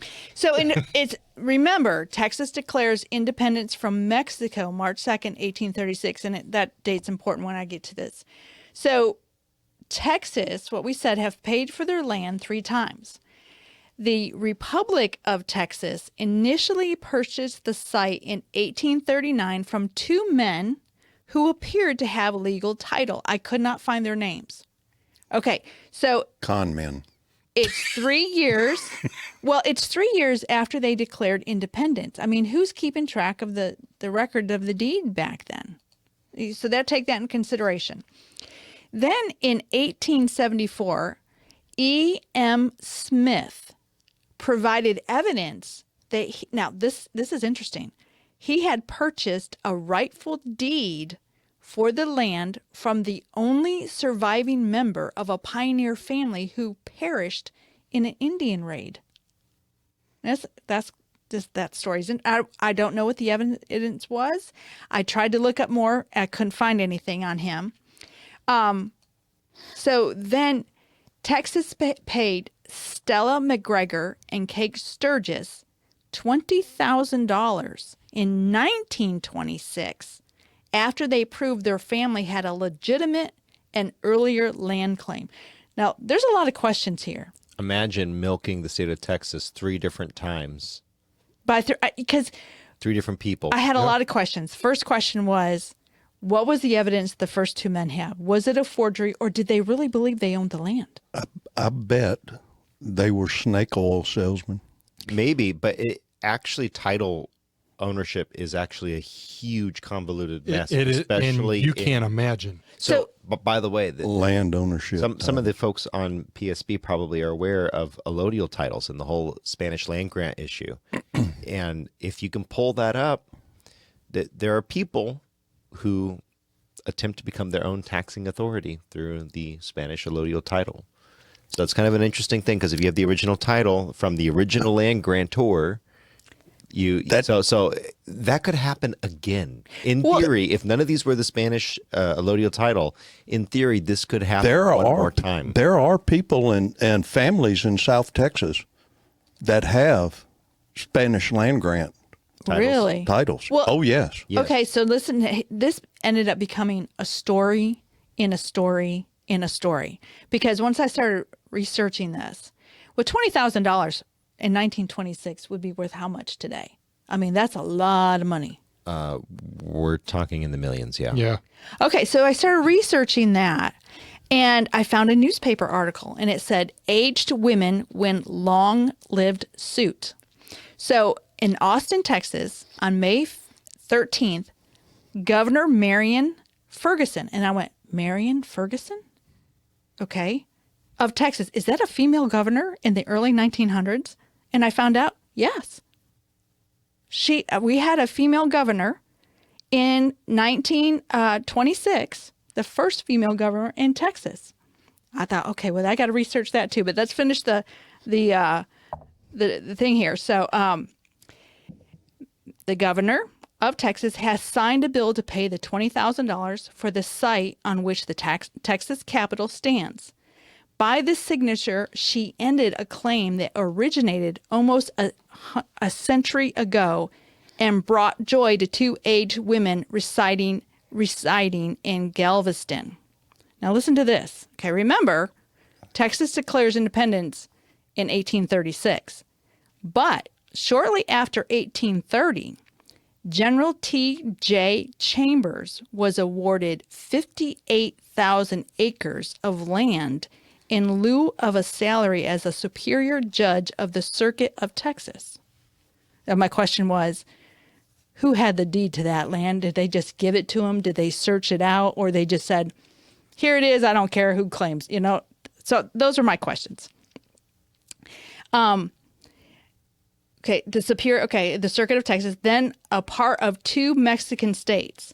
When Texas won independence and the new state saw a place for the capital city, about 5,000 acres on the Colorado River, in what was then Bastrop, everybody knows Bastrop, it was part of the Chambers grant. Now, General Chambers put in a claim, but the Civil War interrupted the proceedings. The claim was inherited by his two daughters, Miss Kate Chambers Sturgis and Miss Stella Chambers of McGregor of Galveston. So I thought that was really interesting. So now I want to know about this female governor in 1926. Do you all know what was happening in the early 1900s with women's suffrage? Yes. Mm-hmm. So I went to read about Marion Ferguson. And she was, of course, Texas' first woman governor, and she served 2 terms, but not concurrently. She served from 1925 to 1927. And then again in 1933 to 1935.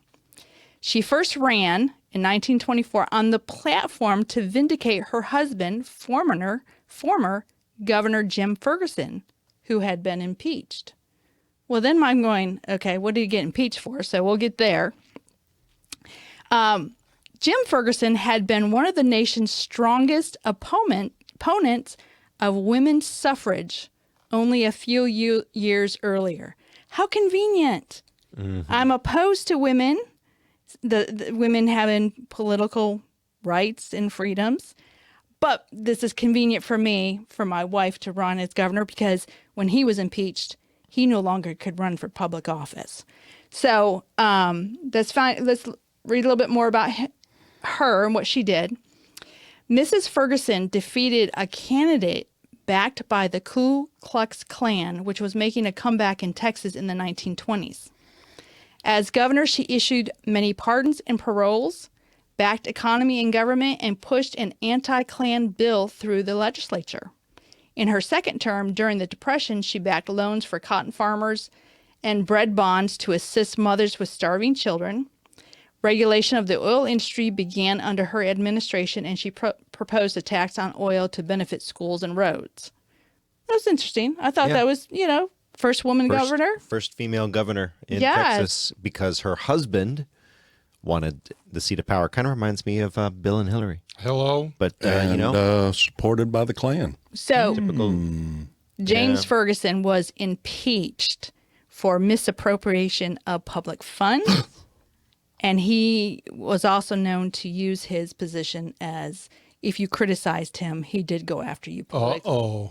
And so Sounds like yes, we know. he did the vote to impeach him was 25-3. The evidence was so strong against him, especially about the money issues, that even his allies couldn't deny that. So he did resign the day before the impeachment took effect. So he was impeached, but I guess the conviction part of it, But anyway, didn't happen. Yes. So a little tidbit here about the Texas Capitol. My husband was there just last week. When it comes to size, the Texas Capitol is truly impressive, standing at approximately 566 feet in length, 288 feet in width, and 302 feet from grade line to the top of the Star of the Goddess of Liberty atop the dome. Give me cut 17, I believe it is, Mr. Producer. We actually had something planned out for this, but we kind of got offset here. I'm is it sorry. 17? No. Back to 16. No, back one more. 15. Jeez, is it 18? Give me 18. See where are we? Okay, here we go. This is Nikki Knows Facts. Go one more, 19. There we go. So that is the current Capitol down in the center. And then off to the right is the original. And then, of course, there is the article that Miss Nikki was reading. It's a massive building. It is massive. If you notice that first picture there, that was a log cabin. The first Capitol was a log cabin, and the fence around it was to protect from Indian raids. Correct. Which is such an interesting thing. But anyway, the Texas Capitol is actually bigger than the national Capitol in Washington, D.C. It's a big capital. And let me tell you, big. it is hard, very hard to find the offices of places that you want to go. And it's Convoluted. It is convoluted. It Things really are is. always bigger in Texas. I think Yes, they are. I do have the You have to turn that down, Mr. Producer. Too hot. yes, it is huge. I have a lot. I'm not going to go over all this, but the Texas Capitol it's very impressive, and it has a really interesting history. So and the size of it is amazing. And that's been Nikki Knows Facts. There you go. And then moving on to the next one, talking about all the winning this week. There has been a lot of So much winning this week. Is anybody tired of winning yet? No. No. Please, please, sir. What about you, Rye Guy? You're going to get so tired of You winning. tired of winning? So let's talk a he's little not bit. tired either. Let's talk a little bit about this. This is going to be Trump has pardoned the Proud Boys. Do you have that one pulled up for me, Mr. Producer? Trump has pardoned the Proud Boys. So who are the Proud Boys? I actually had the privilege of meeting a few of them back in November of 2020, and it was kind of interesting. They basically are just sick and tired of Antifa ripping up American stores, homes, Burning stuff down. and basically everything. ideologically defecating all over the beauty of America. And so they go out there and they stand out there and they say, hey, if you want to break down this store, you want to bust down this window, you got to go through me. And many, many, many of these folks are immigrants, and they are proud first generation immigrants. And so, I mean, I've met a few of them, and I've got to say, I've yet to meet a white skinhead Nazi supremacist. I just have not met one yet. Instead, they're mostly Cubans, they're African Americans, they're folks who are, and none of that really matters. They're just good folks. They're good people. Mr. Producer, you got that ready for me? The video, yeah, the video of Trump pardoning. So this is him pardoning the pro-life people. You got the other one for me?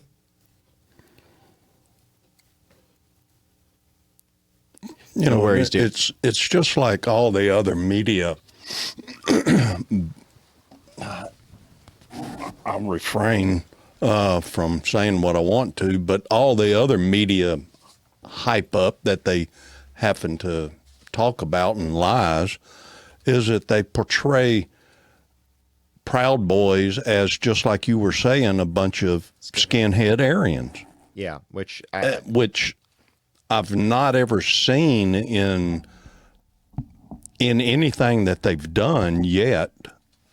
I haven't seen that happen, and all I've seen so far is like what you've talked about. It's supposed to work out. Enrique Tarrio is back. Put that up there. Yeah, just put it up and play it. Let's go for the sake of time.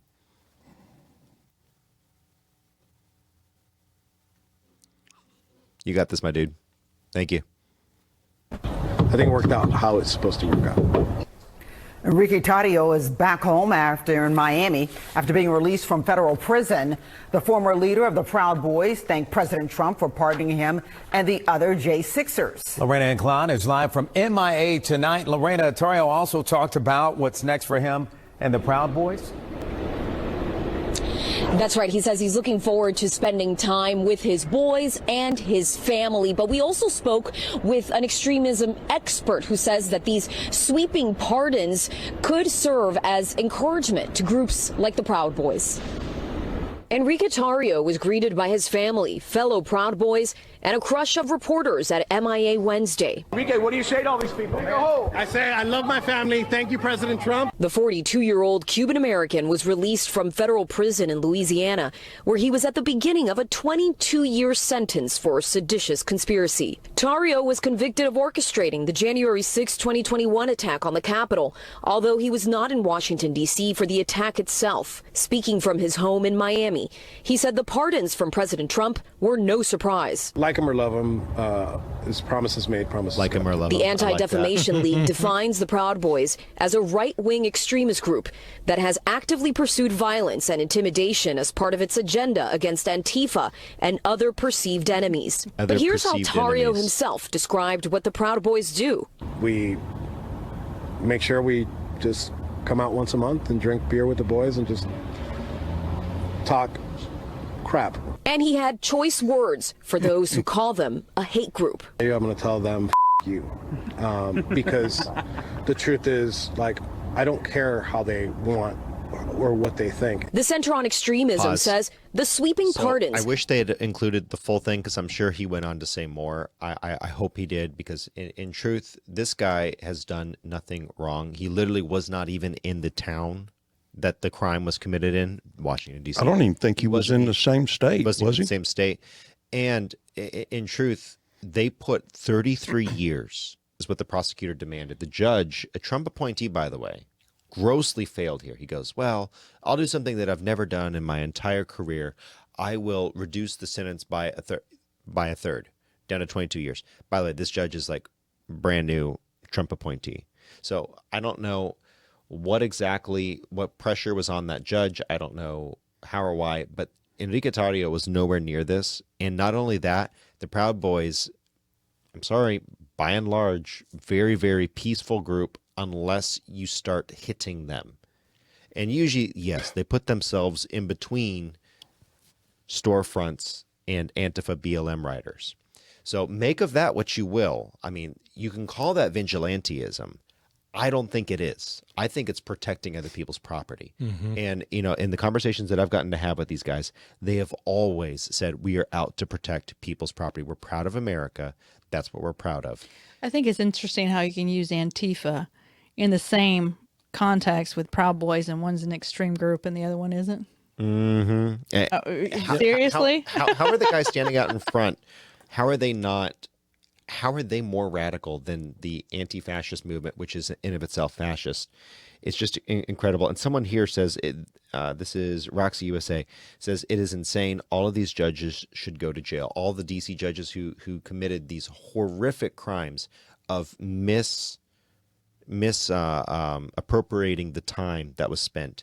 There's no reason. By the way, Enrique Tarrio, he did a full interview with Mug Club, the Steven Crowder's group.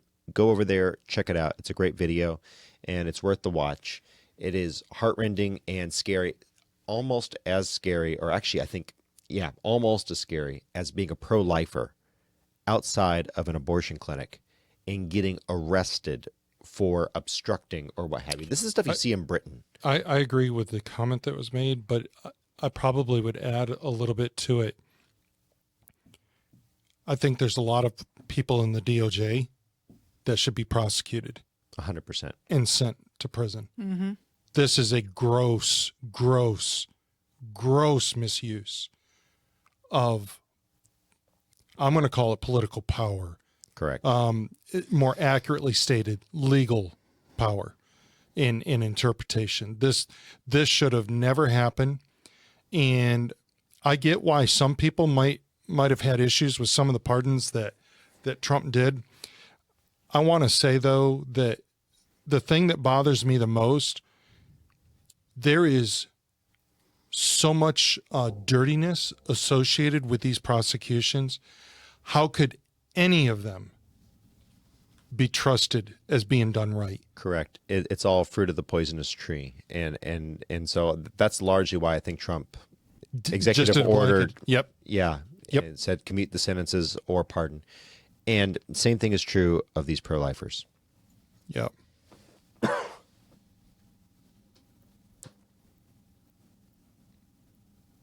You got us. It's trying. Next, we have gonna a do set it. of pardons for peaceful pro-life protesters First day. who were prosecuted by the Biden administration for exercising their First Amendment rights. Do you know how many? I believe it's 23, sir. 23 people were prosecuted. They should not have been prosecuted. Many of them are elderly people. They should not have been prosecuted. This is a great honor to sign this. Maybe they should have been an illegal immigrant and killed somebody, then they would have been released. Correct. They'd have never gone to jail. That's right.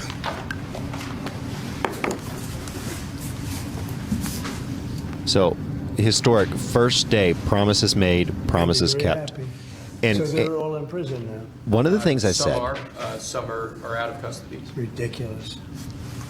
One of the things I said to my friend that I was talking about earlier, who, by the way, the happy ending on that story, he did vote for Trump because he started to look. He started to look. And his comment to me was, he's not a Christian and he's not a very good man. And I asked him, I said, name me one Christian who's done anything like what Trump has done for the pro-life cause.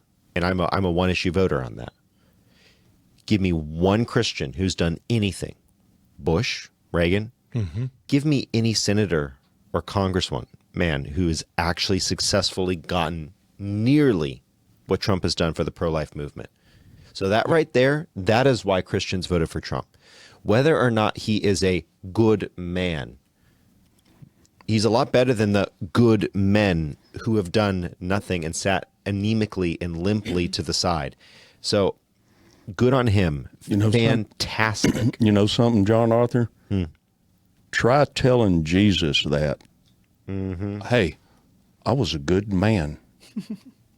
Yep. See what happened. That's not going to fly. No, it ain't gonna fly.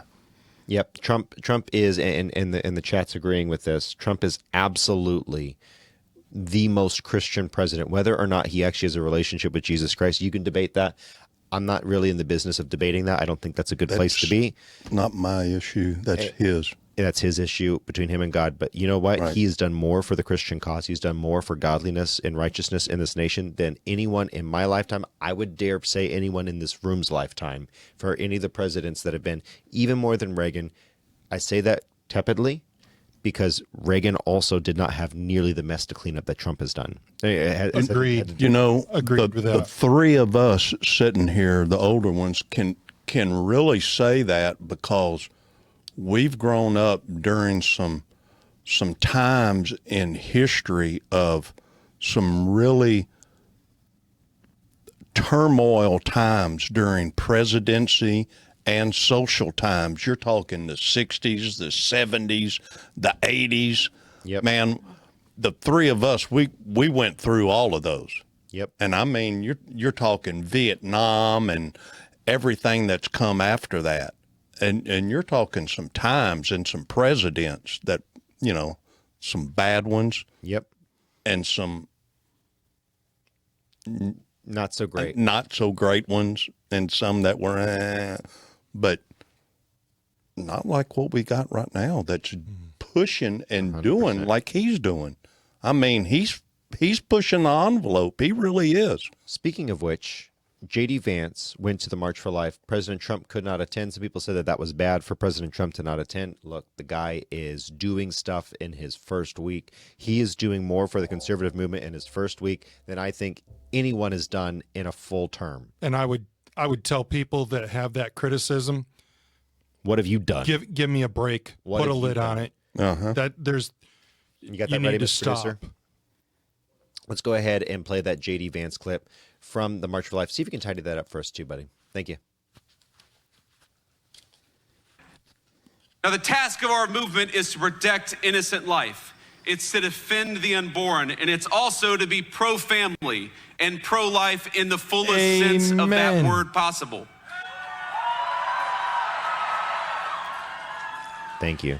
Now, across my own lifetime, I can't tell you the number of friends and other acquaintances I've had who, facing a pregnancy or the prospect of one, react not with joy but with concern. They wonder, how can they afford it? What will it mean for their education, their career, their relationship, or their family? And I know how many of you in this crowd have devoted immeasurable time and resources to help answer those questions and to lend a hand to young people facing a moment of desperation. But by and large, our society, our country, has not yet stepped up in the way you have. And our government certainly has failed in that important responsibility. We failed a generation not only by permitting a culture of abortion on demand, but also by neglecting to help young parents achieve the ingredients they need to live a happy and meaningful life. A culture of radical individualism took root, one where the responsibilities and joys of family life were seen as obstacles to overcome, not as personal fulfillment or personal blessings. Our society has failed to recognize the obligation that one generation has to another is a core part of living in a society to begin with. So let me say very simply, I want more babies in the United States of America. That's what we want. Right on. Amen. So I've got to say, pause it real quick, just for a second, and then we're going to continue. That is what we should have been saying the whole time. Do you notice how he's dealing with Vance? Vance has an incredible command of the subject. Mm-hmm. He's saying we have not provided a stable society for people to be able to have kids and for there to be support. You know where that support used to come from? It used to come from the church. You know what we've gotten away from? We've gotten away from church. You want to know where and how you're going to do this as a single mother? Go find a church. Go get plugged in. What happens to single mothers when they walk into a church? Oh, you're a single mother. Get out. I'm just saying. Mm-hmm. I'm just saying Vance is not wrong. And this is an incredible cultural apologetic that I think that we can learn from. This is a masterfully spoken word that this man just put out. And you know what? I want to follow up on what I said before we went to this cut. I said, give it a rest. Trump did not need to be there. And I'm telling you right now, that is the man that you wanted to give that speech. That's it. It wasn't Trump, and I have nothing against Trump speaking at something like this. But the one that needed to give it was a young man, a middle-aged man. The one that gave it was a man with 3 kids. The man that has a family with a wife that's not out of her prime. Right. This is the speech. This is what you want. It's not an issue of Trump being this or that. Would Trump endorse this speech? 100%. I guarantee you he would. He is all over this. J.D. Vance was the right person to have here at this event. So he didn't need to be there. No, and I think he nailed that. Some notes from the chat from Roxy. Make babies great again from Roxy USA. I love it. If you're in America, you can't afford having. If you're an American, you can't afford having kids. It sounds intentional. I think so. Did you hear that Biggs is going to run for governor? Okay, not at our church, someone says. Good. Amen. Make sure that your Amen. church is making a difference in young women's lives. Someone also said only a few churches that I know actively help other people. Guys, when young women are in that situation, their man is left. By the way, biblical terms, the man is the one eternally who was more responsible, who was going to be hit with this. Yep. Women who are coming in and they're needing help, the worst thing that you can do is you can turn them away from their chance of redemption. That's the worst thing that you can do. So absolutely correct. Someone says that the wages stopped rising properly in the 70s, were priced out of children. I know a lot of families that are having 5, 6 kids right now, and the dad's working 2 or 3 jobs. You can have kids. It's hard. We've got 2 families in our church that have 7 kids. Yep. And they're just normal working stiffs. Yep. So you can. It is hard. I'm not going to pretend that it's not hard. Decisions have to be made. But go ahead and keep playing, Mr. Producer. I want more happy children in our country. And I want beautiful young men and women who are eager to welcome them into the world and eager to raise them. Mm-hmm. And it is the task of our government to make it easier for young moms and dads to afford to have kids, to bring them into the world, and to welcome them as the blessings that we know they are here at the March for Life. Amen. That's what we want to hear from our vice president, if maybe future president. Yep. Now, it should be easier to raise a family, easier to find a good job, easier to build a home, to raise that family in, easier to save up and purchase a good stroller, a crib for a nursery. We need a culture that celebrates life at all stages, one that recognizes and truly believes that the benchmark of national success is not our GDP number or our stock market, but whether people feel that they can raise thriving and healthy families in our country. Thank you, Mr. Producer. Go ahead and pause that for now. We're good because we're running low on time. Go J.D. Vance. But that's what we want to hear. That man right there is future presidential material. If Donald Trump doesn't run him over and run him into the mud, I hope he doesn't, because Trump has a way. He's a hard man to work for. He's a good man, but he's a hard man to work for. I hope Trump has the foresight to raise Vance and elevate him into a position and launch a whole new set of years of time that Vance can. Of good governance. He can really propel the Trump doctrine and agenda in a biblical way. I think Vance has that potential right now from what I see. Subject to change, always subject to change, but that man looks like a great candidate. I would say that if you remember when President Trump said that he told J.D. Vance, I need you to talk with this network or that network or whatever, he went into unfriendly territory and he crushed it. So J.D. Vance, I don't see President Trump working him to. I don't think J.D. Vance is his own man. He is. He has his own message. Last thing for the day. Do you have, we're going to try this one more time. Do you have the bishop pulled up? Oh, if you guys missed it, we're kind of doing a recap of the last week. If you guys missed it, here's the bishop. Go ahead and play this really shortly, because the memes about this have been great. If you missed it, at the day of prayer, Mr. Producer's telling me that our internet is hiccuping. That's okay. At the day of prayer, this bishop comes out and prays this very charged, very pointed prayer. Politically charged. Oh, man. He has no desire. Yeah. I know what the time is. I know what is it on X? On X? Yes, on X, not X out. On X. Got it. You can, yeah. Thank you, Mr. Producer, for being. So check this out at Further Every Day on Rumble or at YouTube. That link will be available if you haven't already seen this. Go ahead and go to the next one just so that we can see some of the memes, because these have been great.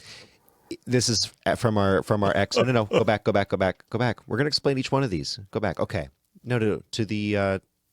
Are you reading this heresy, JD? The long shot of all three of them.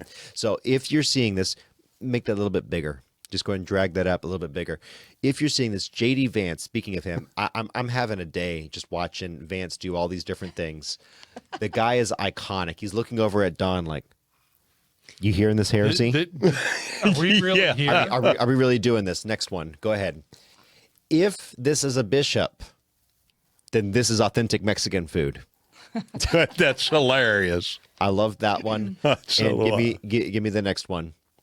Okay, so scroll down to the original one. Yep. So this is the original one. If this offends you, you're not a Christian, says the X person. Okay, with the LGBT. But for those in audio, you're looking at the LGBT flag draped over the pulpit at a church. That's the LGBT and the trans flag. With the trans laid over the pulpit itself. So you scroll back up, and the person responded with Jesus with the whip walking into a woke church. If this offends you, then you are not a Christian. The memes have been great. I cannot tell you how much I have enjoyed those. So in 3 sentences or less, final thoughts. We got 5 minutes. Mm-hmm. Final thoughts on anything in particular? On the day, anything in particular, anything you want. Final thoughts. Oh, I just think that I'd love to talk about our history and how history is so important for our daily decisions today on our political leaders. Mm-hmm. We need to be looking back to our history. That's why we're doing this right now with the Federalist, so that you are properly prepared. And a little bit of talk about the Alien Act of 1798, Mr. Charlie. Right on. I think the mere presence of Donald Trump is way underestimated.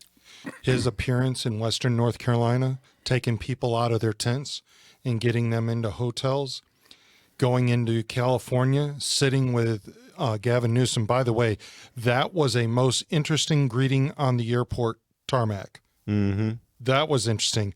And I think what was fun was even the meeting that the press conference that he had with Gavin Newsom and Karen Bass.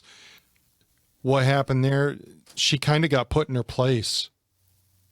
Don't tell me that you can't roll these you can't waive these permits.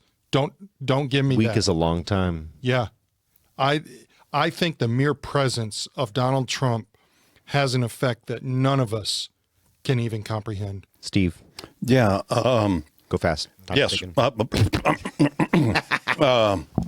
I think, with the coming of, it's like the coming of the light here that's happening. That's why I got these things on. One of the brightness that starts to appear on the horizon. We've got a light that's starting to appear, and people are seeing it in this administration.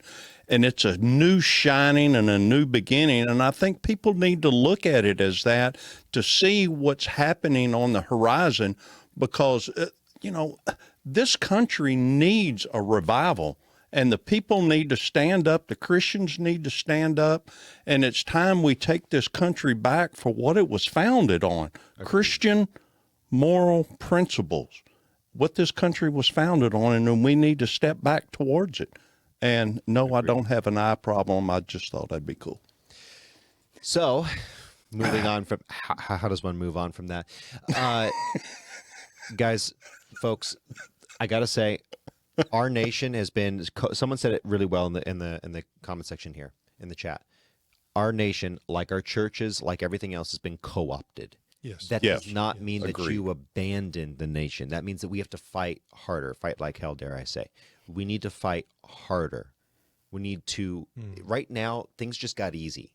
You know what happens when you go easy? You've got to go hard.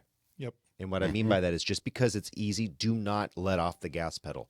We need radical Christians. And when I say radical Christians, let me identify what I mean by that.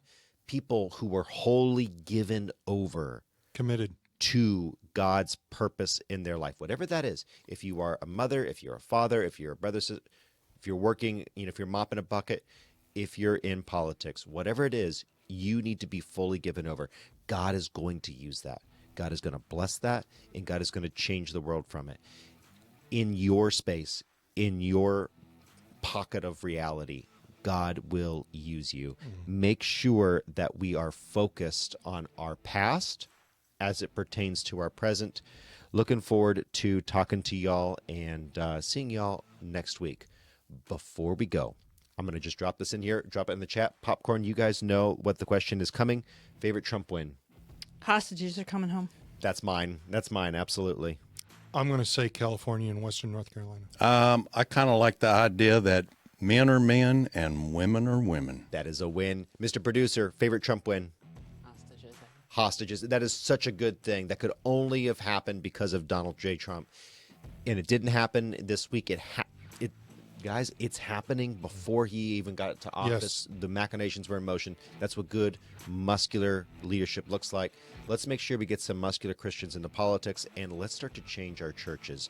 Our churches are in a sorry state. If you're in the Episcopal religion, that lady is, it's a sad state. There's no words.